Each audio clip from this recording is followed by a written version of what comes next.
ശ്രീജേന്ദ്രൻ, ഈ Laker India പ്രദർശിപ്പിച്ച GST number അത് വ്യാജമാണ് എന്നുള്ള ആരോപണം, അത് അതിൽ ഇപ്പോൾ ഈ 15 നമ്പറുകൾ വേണം, 15 അക്കങ്ങൾ വേണം, പക്ഷെ അതിൽ 16 അക്കങ്ങൾ മാത്രമേ ഉള്ളൂ. ഈ നമ്പർ GST പോർട്ടൽ പരിശോധിച്ചപ്പോൾ അങ്ങനെ ഒരു നമ്പർ നിലവിലില്ല എന്ന് കാണിക്കുകയും ചെയ്യുകയാണ്. ശ്രീജേന്ദ്രൻ, സ്മൃതി, ഒരു കാര്യം എനിക്ക് പറയാനുള്ളത്, ഇപ്പൊ ജോസഫ് സി മാത്യു പറഞ്ഞല്ലോ, അത് മറുപടിയായിട്ട് തന്നെ ഈ കള്ളപ്പണം വെളുപ്പിക്കുന്നതിനെതിരെയുള്ള prevention of money laundering act Indian parliament പാസ്സാക്കുന്നത് 2002-ലാണ്. അപ്പൊ അതില് ഈ പേയ്മെന്റ് ആക്ടിനൊരു ചെയിൻ അതിൽ തന്നെ പറയുന്നുണ്ട്. അത് പിന്നെ ഷെഡ്യൂൾ ഒഫൻസ്, പിന്നെ അത് കഴിഞ്ഞ ഒരു കുറ്റകൃത്യം എന്നുള്ള നിലയ്ക്ക് പ്രൊസീഡ്സ് ഓഫ് ക്രൈം, പിന്നെ ആ പണം എങ്ങോട്ടൊക്കെ പോകുന്നതിന്റെ വഴികൾ സംബന്ധിച്ചൊക്കെ വിശദമായിട്ട്, അതാണ് സെക്ഷൻ 3 എന്ന് പറയുന്നത്. ആ സെക്ഷൻ 3 ആണ് അത് ഇൻവോക്ക് ചെയ്യുന്നത് ഈ PMLA ആക്ടില്.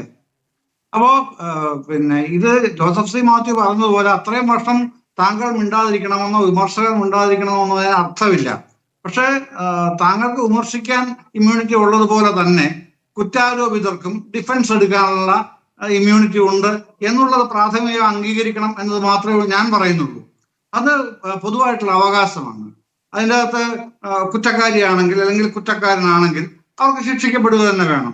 അതിന് മറ്റ് കേസുകൾക്കുള്ളതുപോലെ അല്ല. അത് അദ്ദേഹം തന്നെ പറഞ്ഞു, ജോസഫ് സി മാത്യു തന്നെ പറഞ്ഞു, കുറ്റാരോപിതരാണ്, അവർ കുറ്റക്കാരെല്ലാം തെളിയിക്കേണ്ട നിയമമുള്ളത്. അതടക്കമുള്ള കാര്യങ്ങൾ അദ്ദേഹം പറഞ്ഞല്ലോ, ഞാൻ അതിലേക്ക് പോകുന്നില്ല.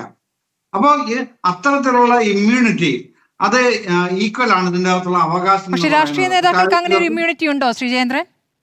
ഏതാ രാഷ്ട്രീയ നേതാക്കൾക്ക് അങ്ങനെ ഒരു ഇമ്മ്യൂണിറ്റി ഉണ്ടോ? അല്ല, കുറ്റാരോപിതം ഞാൻ പറഞ്ഞത്, അതിന്റെ അകത്ത് വ്യക്തികളെ കാറ്റഗറൈസ് ചെയ്യേണ്ട കാര്യമില്ല. രാഷ്ട്രീയ നേതാക്കൾക്ക് ജനങ്ങളുമായി ഒരു ജനങ്ങളോട് ഉത്തരവാദിത്തമുണ്ടല്ലോ. അപ്പോൾ അവരോടത് വിശദീകരിക്കേണ്ടതില്ല എന്നങ്ങ് തീരുമാനിച്ചാൽ പിന്നെ എങ്ങനെയാണ് രാഷ്ട്രീയ നേതാവായി തുടരും? അല്ല, ഞാൻ പറഞ്ഞില്ലേ അങ്ങനെ കാറ്റഗറൈസ് ചെയ്യേണ്ട കാര്യം താങ്കൾക്ക് ഉണ്ടെന്ന് എനിക്ക് തോന്നുന്നില്ല. പിന്നെ താങ്കൾക്ക് വേണമെങ്കിൽ ആവാം. പിന്നെ എന്തുകൊണ്ട്? ഞാൻ പറഞ്ഞല്ലേ, ഇത്തരത്തിലുള്ള ഈ പറയുന്ന പ്രൊസീഡ്സ് ഓഫ് ക്രൈം മുതൽ അവര് പണം പോയ വഴികൾ വരെയുള്ള ഒരുപാട് റൂട്ടുകളുണ്ട് ആ സെക്ഷൻ 3-ല്. അതനുസരിച്ച് എല്ലാ കാര്യങ്ങളും ആർക്കും പത്രസമ്മേളനം നടത്തിയോ പ്രസ് റിലീസ് നടത്തിയോ വിശദീകരിക്കാൻ കഴിയില്ല സ്മൃതി. അത് അങ്ങനെയാണ് ആ കേസിന്റെ സ്വഭാവവും രീതിയും പോക്കും, അങ്ങനെ തന്നെ ഉള്ളൂ. പക്ഷെ അങ്ങ് ഈ വാർത്താക്കുറിപ്പിൽ കൂടുതൽ വിശദീകരിക്കണമെന്നല്ലേ അങ്ങ് പറഞ്ഞത്? പക്ഷേ വാർത്താക്കുറിപ്പ് ED കുറച്ചുകൂടി വ്യക്തത വരുത്തണമെന്നല്ലേ അങ്ങ് പറഞ്ഞത്?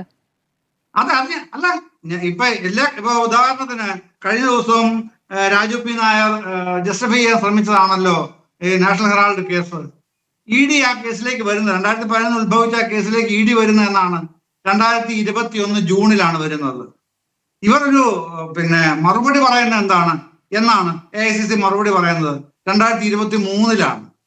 അതും പിന്നെ ഈ ശ്രീമതി സോണിയാഗാന്ധിയും ശ്രീ രാഹുൽ ഗാന്ധിയും വ്യക്തിപരമായി അതിനകത്ത് തങ്ങൾ ഇൻവോൾവ് ചെയ്യപ്പെട്ട അല്ലെങ്കിൽ തങ്ങളെ കുടുക്കി എന്ന് അവർ പറയുന്ന കേസിനെ സംബന്ധിച്ച് എന്തെങ്കിലും വിശദീകരിച്ചിട്ടുണ്ട് ഇതുവരെ? AICC പറഞ്ഞിട്ടുണ്ട്, സ്റ്റേറ്റ് പോലീസിയുടെ സ്റ്റേറ്റ്മെന്റ് വന്നിട്ടൊക്കെ ഉണ്ട്. അപ്പൊ അതല്ല, ഡിപ്പെൻസ്. അതിനെ സംബന്ധിച്ച് ഞാൻ എതിർപ്പ് പറയില്ല, വിമർശനമില്ല എനിക്ക്. AICCക്ക് അതിനുള്ള ആ ഡിഫൻസ് സ്വീകരിക്കാനുള്ള അവകാശമുണ്ട്. ഞാൻ മുമ്പേ പറഞ്ഞ നയപ്രകാരം തന്നെ അതിനകത്ത് ഞാൻ ഒരു തെറ്റും പറയില്ല. പക്ഷേ ഈ പറഞ്ഞ പോലെ സെലക്റ്റീവ് ആവരുത് നമ്മളുടെ വിമർശനങ്ങളുടെ ഈ ക്രക്സ് എന്ന് പറയുന്നത്. അതേ ഉള്ളൂ തർക്കം. അതിൽ ഇവിടെ കുറ്റം ചെയ്തിട്ടുള്ള ഒരാളുണ്ടെങ്കിൽ അവർ ശിക്ഷിക്കപ്പെട്ടോട്ടെന്നേ. എന്തിന് നമുക്കത് രക്ഷിക്കാൻ പറ്റുമോ? ആർക്കും രക്ഷിക്കാൻ കഴിയില്ല. പക്ഷെ അങ്ങനെ അല്ലാത്ത കേസിൽ ബോധപൂർവം വലിച്ചടയ്ക്കുന്ന ഇപ്പൊ ലേക്കർ ഇന്ത്യയുടെ കേസ്, ആ കേസ് ഒറിജിനേറ്റ് ചെയ്യുന്നത് 2023-ലാണ്. ഇവിടെ ഇവർ അന്വേഷിക്കുന്ന എന്നുവരെയാണ്? 2021 വരെ. ആദ്യം 2019 വരെയുള്ളത് 21-ലേക്ക് എക്സ്റ്റെൻഡ് ചെയ്തപ്പോഴാണല്ലോ വീണയുടെ തന്നെ 1.72, 2.78 കോടിയാവുന്നത്.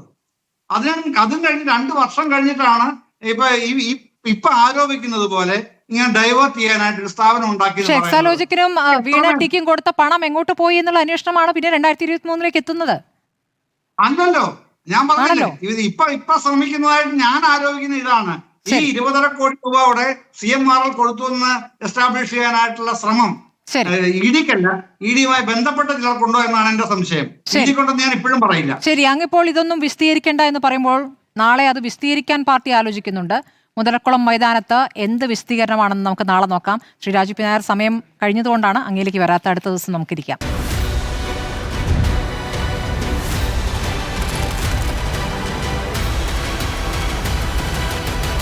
Debate with Smriti Parathikkad.